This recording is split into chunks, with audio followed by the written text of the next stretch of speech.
starting without the bunny today because I'm gonna rig and animate her little cousin who is a Halloween version of her.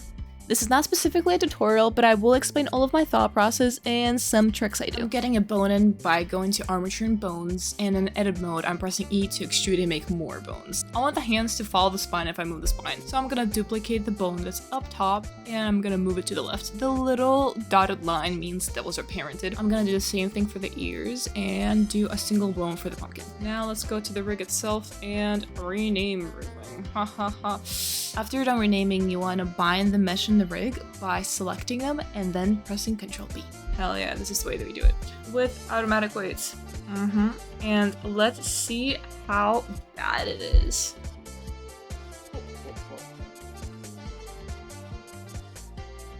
Wait, why is this Loki good? Okay, this works not as I expect. Should I redo that? You know what? Yeah, we're redoing that. Yeah, I deleted the bones I didn't like, and then I just extruded from the bone I wanted them to be children to, and I rebind it.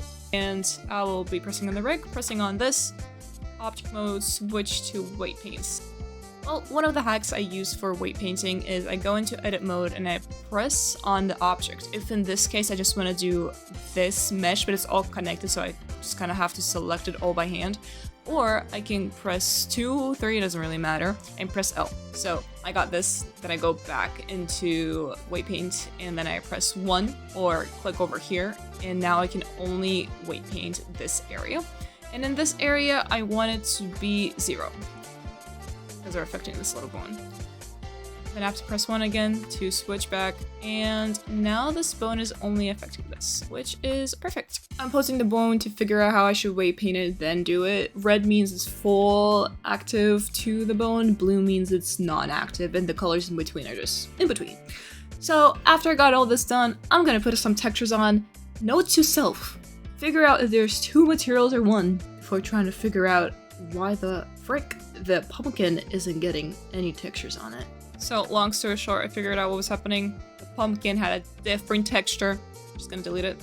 And now everything works. Now we have our little bunny guy, and we have a pretty ugly rig, so let's make that pretty real quick. I'm changing how the viewport sees the bones by creating a circle and then using it as a custom object to make everything look pretty nice.